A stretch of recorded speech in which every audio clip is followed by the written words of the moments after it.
po, magandang hapon sa ating lahat dito po sa Pilipinas at magandang umaga, tanghali, gabi kung saan ka man naroon. Ano po?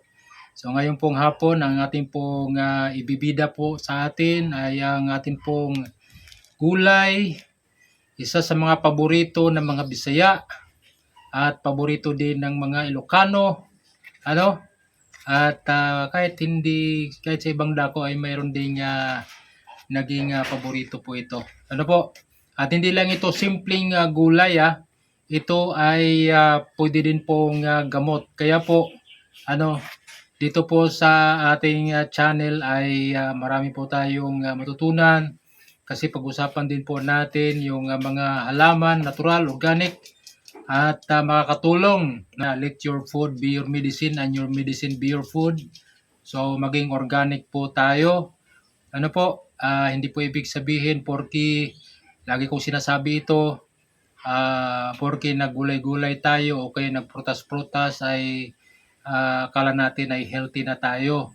Kasi kung hindi natin alam kung paano yan pinapalaki, pinatubo at inalagaan, hindi pa rin tayo safe. Dahil sa panahon ngayon ay ilan-ilan na lang ang gumagamit ng natural na mga pataba, organic, madalas ay gumagamit na talaga ng mga chemicals. So ngayon po, ito po yung atin pong bibida po natin. Alugbati. Yan, so alugbati. So bago tayo magpapatuloy, kung ngayon ka lang sa aking channel, please consider to subscribe Dong Henry Couple Vlogs. At Kalinga Partners, of course, yung atin pong charity ay nagpapatuloy. Main beneficiary po natin ay yung Mandi Tribes po natin dito po sa Camarines Norte. So, titingnan nyo po, pakinggan nyo po yung ating pong sasabihin at talakayin po natin. Ano po ang mga health benefits dito? Ano po sa pagkain o gulay ng alugbati. Ito po ay isa sa mga paborito ng aking papa. Ay kahit araw-araw puro alugbati, hindi nagsasawa ang papa ko. At ang ginagawa niya simple lang, tinitimplahan lang niya ng bagoong. Sa Bisaya ay ginamos. Ay sapat na. May kamatis, ay lalo na kung sabi ni Tiny Woman Vlogs ay haluan ng munggo. Tapos may gata, pwede din. Nakakain din ako ng ganun. Okay, so ano po ang mga benepisyo na makukuha natin dito sa pagkain ng alugbati? Ayan, so sabi dito, mga health benefits ng alugbati. Sabi dito alugbati, ang tawag pala dito ay Malabar spinach. Malabar spinach. So parang pamilya siya ng water spinach kasi, yung kangkong. Water spinach siya. So ito po ay Malabar spinach. Yon, pamilya ng kulitis. Pero yun po ang sabi dito sabi dito is a highly nutritious leafy green, rich in vitamin A, C, and K, iron, calcium, and antioxidant. Grabe It supports, sabi dito it supports eye health, boosts immunity, aids digestion, and promotes bone strength.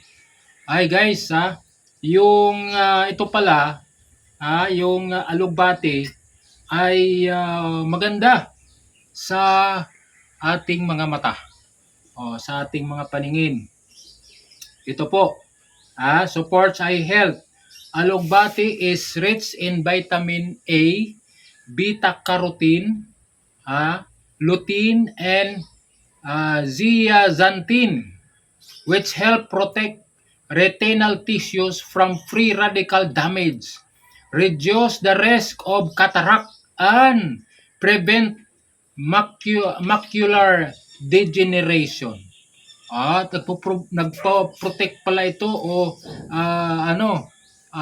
tawag dito, sabi dito ay protect retinal tissues, tapos reduce the risk of, ito yung common na mga sakit, lalo na sa mga katulad natin, mga maedad na, ano po, cataract, cataracts, and prevent macular. So, yan po. Pangalawa, promotes digestion. Oy, sa mga ito, common din po ito problema sa mga may mga edad na, hinahina na po yung ating panunaw, yung ating metabolism, digestion, o problema sa digestion. So ito, sabi niya, it's highly dietary fiber content adds roughage, which help is bowel movement. Guys, pag may problema kayo sa dudumi, pagbabawas, maggulay lang po dito ng alugbati. Ano pang sabi dito? Prevents constipation. Pagka medyo ilang araw na kayong hindi nagbabawas, prevents constipation and supports overall gastrointestinal health. Yan. So yun po yung benepisyo sa kain o magkaroon ng gulay na alugbati. Ito pa, pangatlo, strengthen bones. The vegetable provides a good mix of calcium and magnesium, which work together to maintain bone density and support overall bone structure. Yan, so lalo na sa atin na mga talagang mga may edad na, kailangan natin to. Kasi kailangan natin, minsan kasi kagaya sa akin, naramdaman ko na din. So maganda po ito sa atin. Kasi sabi dito, provides good mix of calcium and magnesium. Ito pa, pang-apat, boost immune system. It is highly concentrated in vitamin C, a powerful antioxidant that helps the body build resistance against infections and inflammations.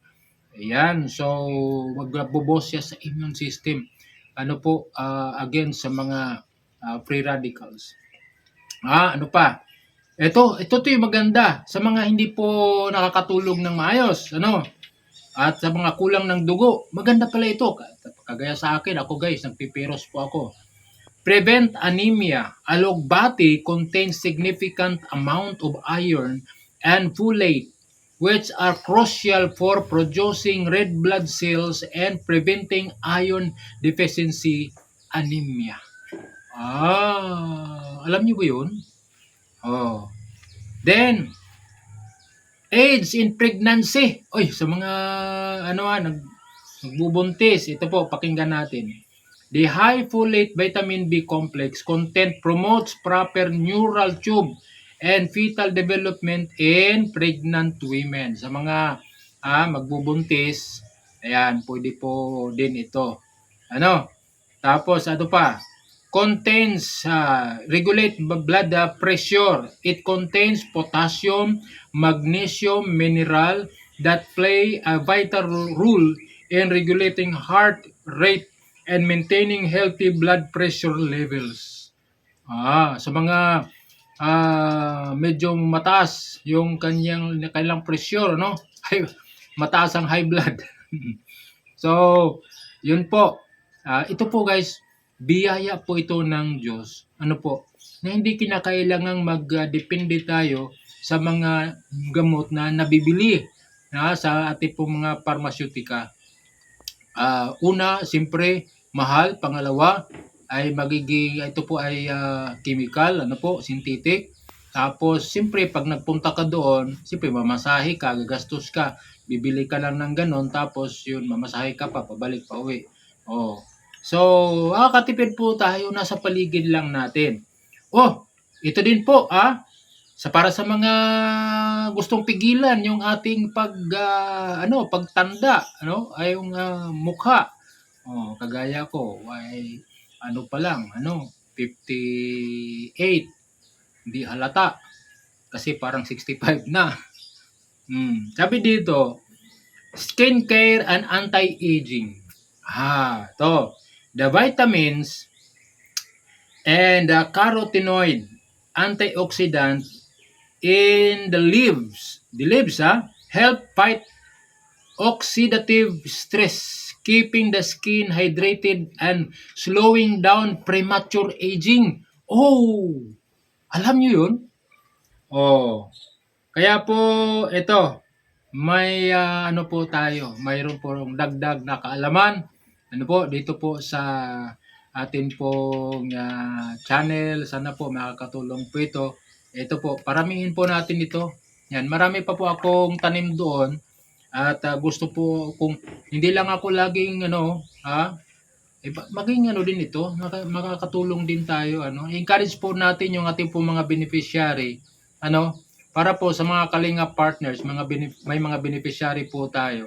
Para po hindi po masyadong dependent sa mga bigay-bigay. Turuan po natin sila na magtanim, galaw-galaw din, magkilos-kilos din.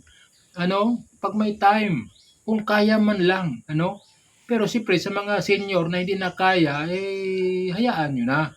Pero sa mga iba dyan na kaya pa namang kumilos, guys, hindi lang tayo tutulong, kundi pwede nating itulong, hindi natin tutulong sa mga kagaya ng mga groceries o pera pa man kailangan nila. Nakakatulong din po tayo sa pamagitan ng ating panahon, sa ating mga tips, mga diskarte, at information. Yan, makakatulong din tayo sa kanila. Okay po, paano alagaan ang kanilang sarili at paano tayo magkaroon ng maging productive yung buhay natin na hindi lang sa mayroon ka lang konting area pwede ka na magtanim. So guys, ito po alugbate ang ating pong bida sa araw na ito. So kung nagustuhan po ninyo ito pong ating ginagawa content, susunod po marami pa po tayong ibibida po sa atin yung mga halaman na nasa ating paligid lang. Yung iba dinadamo na natin, sinusunog kasi sa tingin natin ay parang ang salot na nila. Pero pwede man ilagay sila sa tamang lalagyan at alagaan natin sila kasi gamot po sila. Okay po, so maraming salamat. God bless sa ating lahat.